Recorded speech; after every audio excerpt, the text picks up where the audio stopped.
세 번째 도망가면 당 대표직을 사퇴하겠다. 국민의힘 의원들의 거센 사퇴 압박을 받았던 이준석 대표가 어젯밤 이같이 말하면서 벼랑 끝 탈출을 시도했습니다. 그리고 윤석열 대선 후보는 모든 것이 후보인 자신의 탓이라며 힘을 합쳐 3월 대선을 승리로 이끌자고 화답했습니다. 극한 대립으로 치닫던 두 사람의 갈등이 다시 한번 가까스로 봉합됐습니다.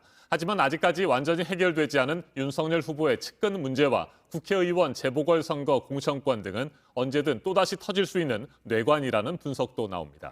네, 대선을 두 달여 남기고 상대 후보보다 당 내부 갈등과 더 싸워야 했던 상황은 이제 어쨌든 마무리가 됐는데 내용 없이 남은 기간 함께 끝까지 뛰게 될지 아니면 불안한 동행이 이어지게 될지 유미애 기자가 첫 소식으로 전해드리겠습니다.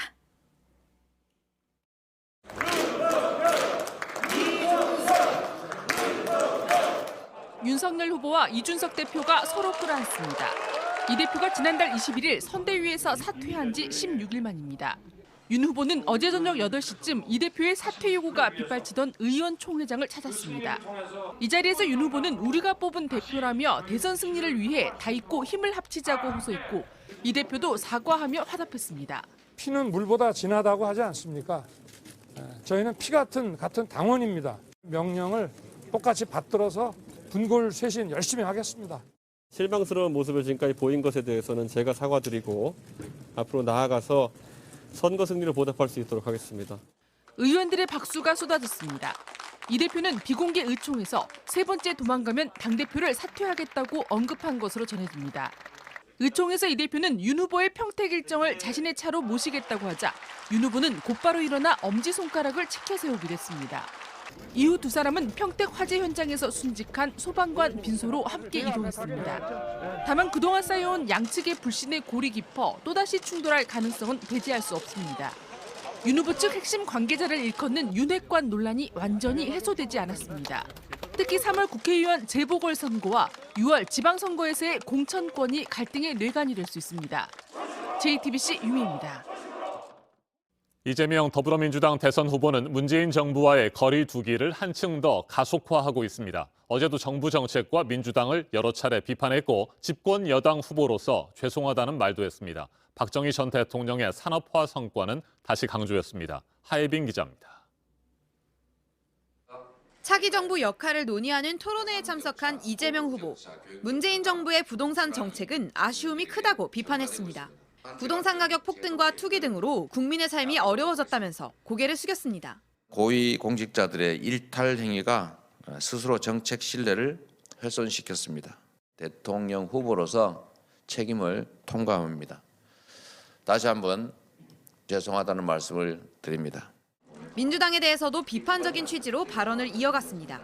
민주당에 이렇게 왜 미움을 받을까? 일부 왜 그럴까 생각해 봤는데 자신들의 철학과 가치를 국민들의 의사를 묵살하는 데까지 가는 것 같다는. 그러면서 박정희 전 대통령을 언급하기도 했습니다. 전환적 성장으로 경제를 우상향 성장 곡선으로 회복시켜야 합니다. 박정희 대통령은 경부 고속도로로 산업화의 기틀을 닦았습니다. 이 후보는 일정을 소화하는 내내 공정과 성장을 언급했습니다. 문재인 정부와의 대립각을 세우는 한편 경제를 살리고 공직사회의 기강을 잡겠다는 등 유능한 대통령으로서의 면모를 강조했습니다. 미국 라스베이거스에서 열린 CES 박람회에 참가한 기업 관계자들과 만나 국가의 대대적인 투자를 약속하기도 했습니다. 정부와 시장, 기업이 역할을 적절히 잘 분담하고 각자의 영역을 침범하지 말고 서로가 잘 될 수 있도록 적극적으로 지원하고. 민주당은 이 후보가 신년 기자회견에서 강조했던 국민소득 5만 달러 달성 등 목표를 뒷받침하는 행보를 당분간 이어나가겠다는 계획입니다. JTBC 하혜빈입니다. 경기도 평택의 냉동창고 신축 공사장에서 난 불로 숨진 소방관 3명 연결식이 내일 오전에 경기도청장으로 엄수가 됩니다. 지난해 쿠팡 물류센터 화재 때처럼 벗어날 틈도 없이 불길이 다시 커지면서 일어난 일이었습니다. 김도훈 기자입니다. 냉동창고 신축 공사장에 불이 났다는 신고가 접수된 건 자정 가까운 시각이었습니다. 당시 건물 1층 바닥에 콘크리트를 까는 작업이 진행 중이었습니다. 용접기와 산소통, 가연성 물질이 다량 있었습니다. 소방당국은 관할 소방서 인력을 모두 출동시키는 대응 1단계를 발령했습니다. 밤샘 진화 작업을 벌인 소방당국은 6시간 30분 만에 큰 불길을 잡았습니다.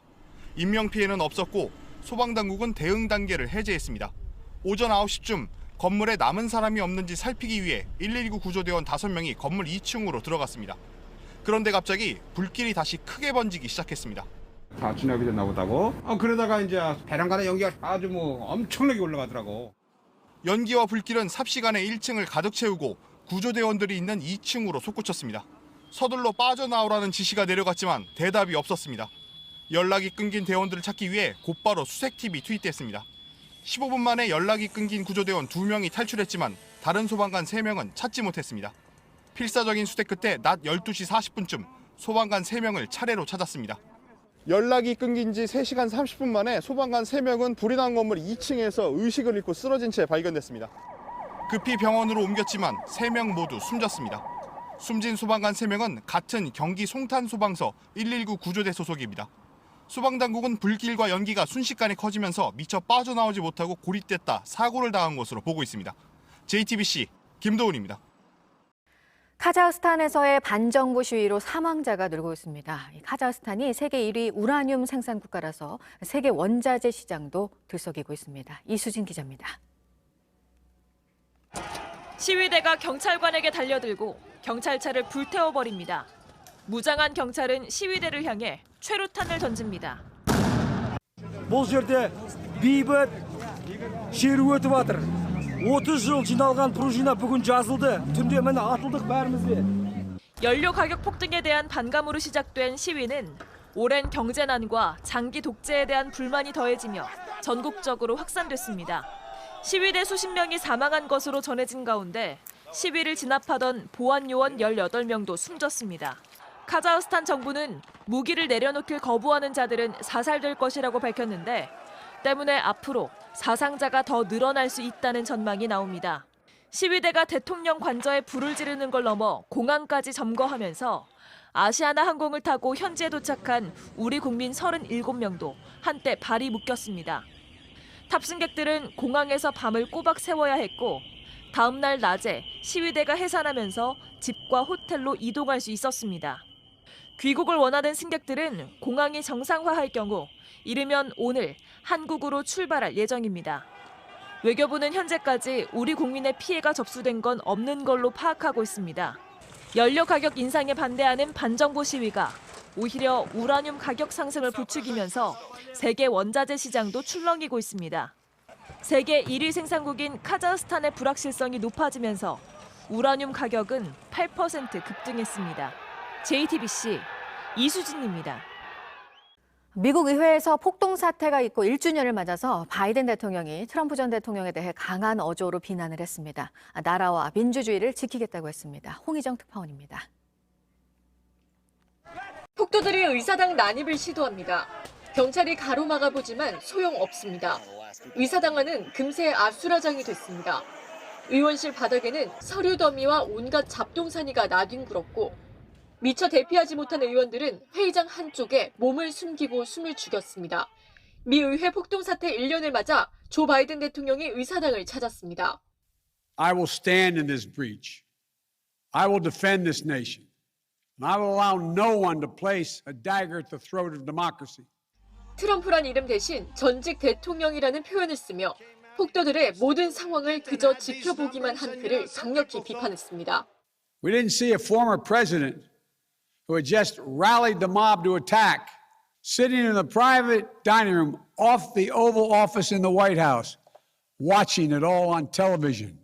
버락 오바마 전 대통령도 정치 지도자들이 민주주의를 지키기 위한 국민들의 노력을 방해해선 안 된다고 지적했습니다.